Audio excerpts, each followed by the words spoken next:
बहुत समय पहले की बात है। एक छोटे से गांव में अर्जुन नाम का एक युवक रहता था। वह बहुत मेहनती और ईमानदार था, लेकिन उसकी किस्मत हमेशा उससे रूठी रहती थी। उसके पास ना अच्छा घर था, ना ही ढंग से खाने पीने का साधन।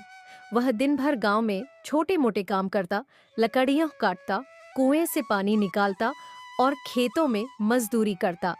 लेकिन फिर भी वह 2 वक्त की रोटी भी मुश्किल से कमा पाता। गांव में एक पुरानी कहावत थी कि वहां कहीं एक गुप्त खजाना छुपा है। बुजुर्गों की माने तो सदियों पहले एक धनी राजा ने अपना सारा खजाना एक रहस्यमयी जगह पर छिपा दिया था और उसकी चाबी भी कहीं खो गई थी। कहते हैं कि जो भी उस खजाने को पाने के लालच में जाता, वह या तो गायब हो जाता या फिर कभी वापस नहीं आता। गांव के लोग इसे बस एक कहानी समझते थे, लेकिन अर्जुन को हमेशा लगता था कि इसमें कुछ सच्चाई जरूर होगी।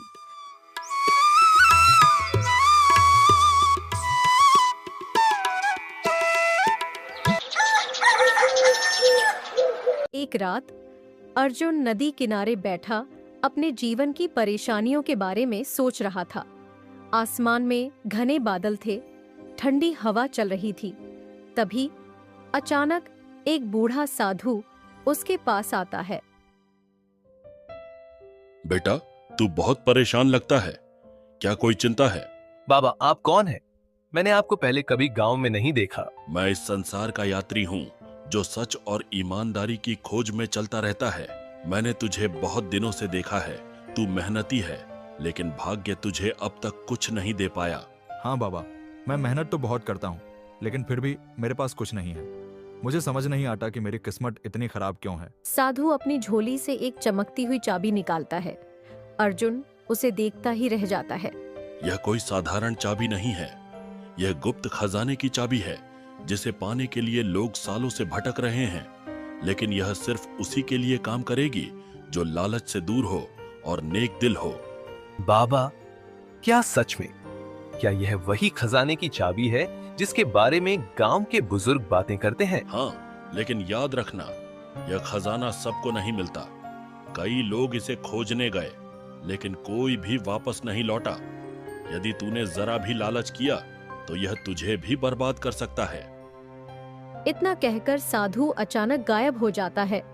अर्जुन घबरा जाता है, लेकिन जब वह अपनी मुट्ठी खोलता है तो उसमें वही चाबी रखी होती है।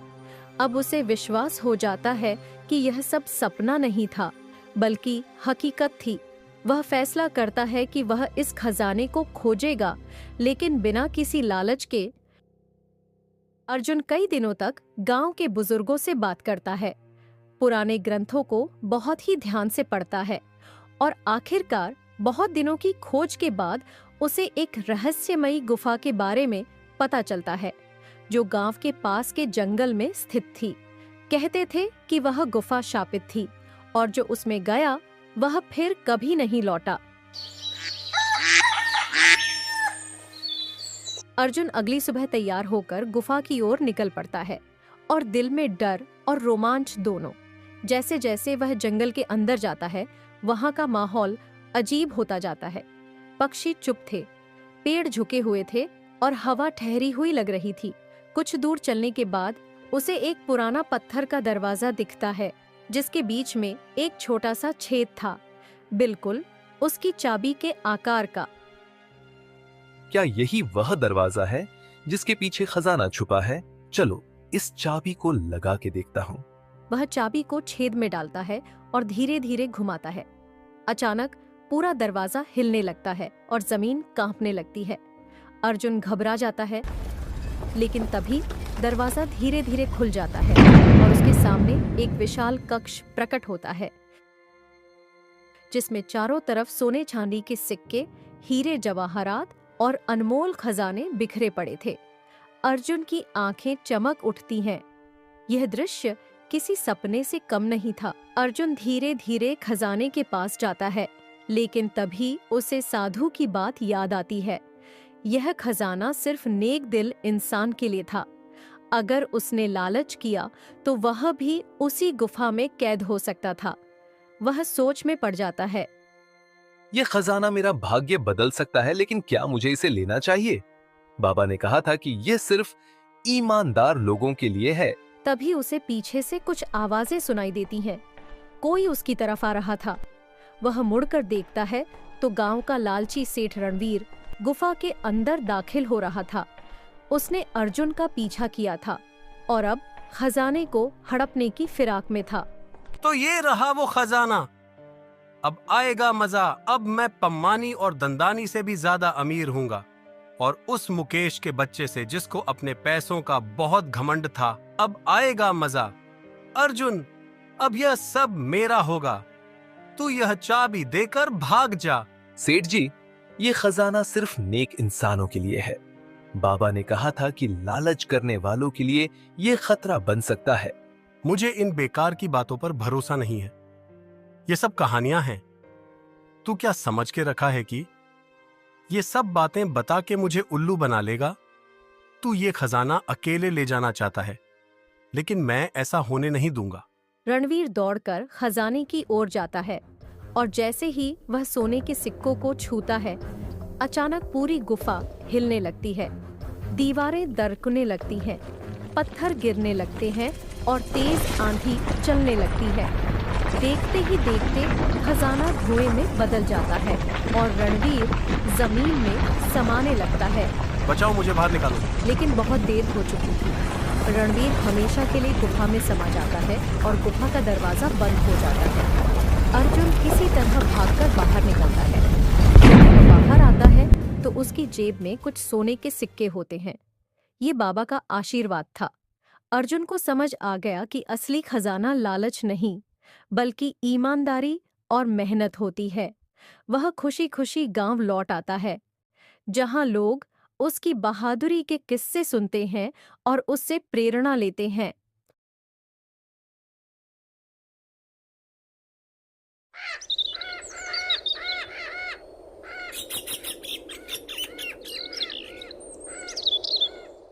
चंपा एक सब्जी वाली थी। वह हर दिन गांव में सब्जी का ठेला लेकर आती और आवाज लगाती, सब्जी ले लो ताजी हरी, सब्जी ले लो, सब्जी ले लो ताजी हरी, सब्जी ले लो। तभी उसके पास एक बूढ़ी दादी अम्मा आई। अरे ओ चंपा, कितने रुपए किलो टमाटर दिए? और मटर कैसे है?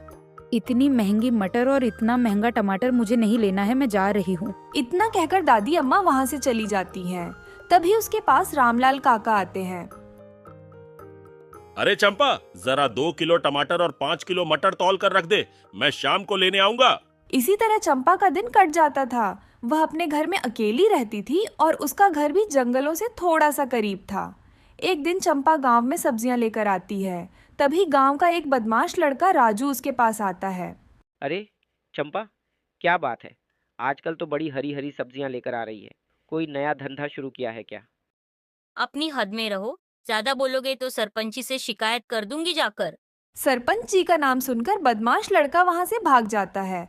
तभी चंपा की रेडी पर गांव के माने जाने पुरुष सुधरी लाल आते हैं और कहते हैं, अरे चंपा, बहुत दिन हो गया तेरी दुकान को देखे हुए। सुना है तू बहुत ताजी ताजी सब्जियां लाती है।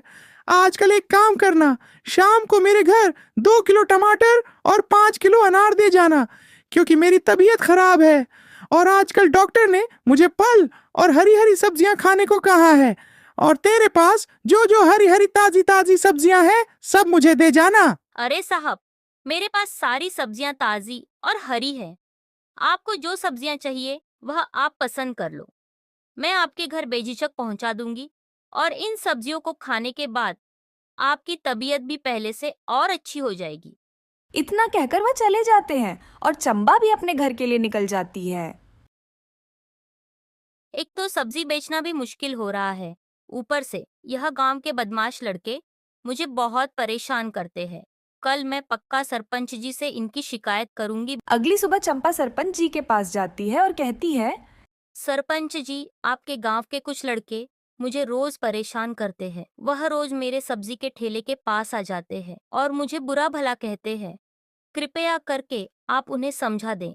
चंपा, तुम चिंता मत करो, मैं समझ गया तुम्हें परेशान करने वाला कौन है।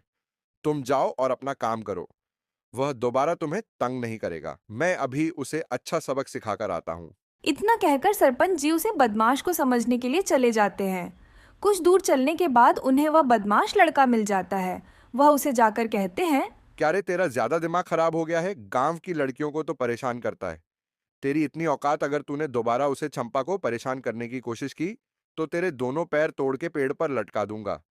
अपनी औकात में रहकर आइंदा ख्याल रखना, नहीं तो बेटा अच्छा नहीं होगा। पागल पता नहीं कहाँ कहाँ से आ जाते हैं। इस चंपा का ज्यादा हो गया है, इसे ऐसा सबक सिखाऊंगा ये जिंदगी भर याद रखेगी। इतना कहकर राजू अपने दोस्त मिथुन के घर जाता है और ये दोनों मिलकर योजना बनाते हैं कि हम चंपा के घर में उसे डराने के लिए आग लगा देंगे और जब चंपा डर जाएगी तो हम आग को बुझा देंगे। एक दिन चंपा सब्जी बेचने नहीं आती है। उसकी तबीयत खराब थी। राजू और मिथुन इसी का फायदा उठाकर चंपा के घर में आग लगा देते हैं। देखते ही देखते आग एक बड़ा रूप धारण कर लेती है और चंपा आग में जलने लगती है। लेकिन राजू और मिथुन वहां से भाग खड़े होते हैं। चंपा आग में जलकर मर जाती है। उसकी आत्मा को शांति नहीं मिलती। वह जलकर एक चुड़ैल का रूप धारण कर लेती है और वह सब्जी का ठेला लेकर रोज गांव में आने लगी। जो भी उसके पास आता, चाहे बच्चा हो या जवान, वह उसे अपने सब्जी के ठेले पर बेहोश करके उठा ले जाती। अब हर रोज रात को कोई राजू का दरवाजा खटखटा था। राजू जब बाहर खड़ा होकर देखा तो वहां पर कोई नहीं रहता था। एक दिन कोई फिर से राजू का दरवाजा खटखटाता है और जब राजू की बहन देखने के लिए बाहर निकलती है तो चंपा उसे बेहोश करके लेकर चली जाती है। जब अगले दिन गांव वालों को यह बात पता चली कि राजू की बहन अगवा हो चुकी है तो उन्होंने गांव में एक तांत्रिक को बुलाया। तांत्रिक राजू के घर के पास खड़ा होकर कहता है, कोई नहीं बचेगा, सब मारा जाएगा। बहुत गलत किया है, तुम लोगों ने बहुत अन्याय किया है, सब मारे जाओगे। यह गांव छोड़कर भाग जो। तुम लोगों ने एक जिंदा औरत को आग में जलाकर मार दिया है, वह अपना बदला लेकर रहेगी। वह तुम सबको मार कर रहेगी। कोई नहीं बचा सकता, तुम लोग को कोई नहीं। जब राजू को यह बात पता चलती है तो वह समझ जाता है कि मैं बहुत गलत किया है। मैंने बहुत गलत किया है, मैंने दूसरे की जान ली है। अब कुछ भी हो जाए मैं जाऊंगा उसे चुड़ैल से माफी मांगूंगा। अगर उसने मुझे माफ कर दिया तो ठीक है, और अगर मेरी जान भी ले लेती है तब पर भी उसका कोई कसर नहीं, क्योंकि मैंने उसे जीने नहीं दिया। इतना कहकर वह रात होने का इंतजार करता है। जब रात हो जाती है तो वह अपने घर के बाहर निकल जाता है। तभी उसके पास चंपा चुड़ैल के रूप में आती है। मिल गया, मेरा शिकार मिल गया। मेरा दुश्मन, तूने मुझे जीने नहीं दिया। तू मेरी तरक्की देखकर जलता रहा। अब तुझे कोई नहीं बचा सकता। तेरे पाप का घड़ा भर चुका है। आज तेरा अंतिम समय है।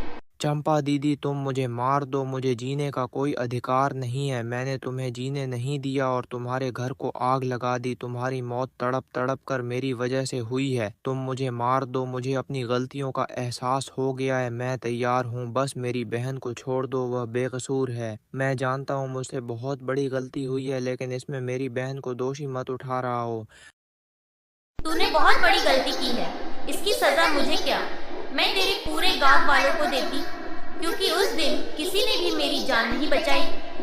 अगर कोई एक बाल्टी पानी लाकर मेरे घर पर डालता तो शायद वह आग बुझ जाती और मेरी जान बच जाती। मैं तेरी बहन को छोड़ रही हूँ और जा, तुझे भी तेरी भीख दे दिया।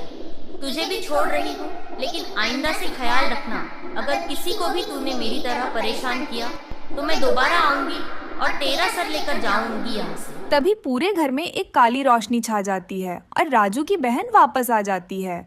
राजू चुड़ैल से माफी मांगता है और चुड़ैल उसे माफ कर देती है।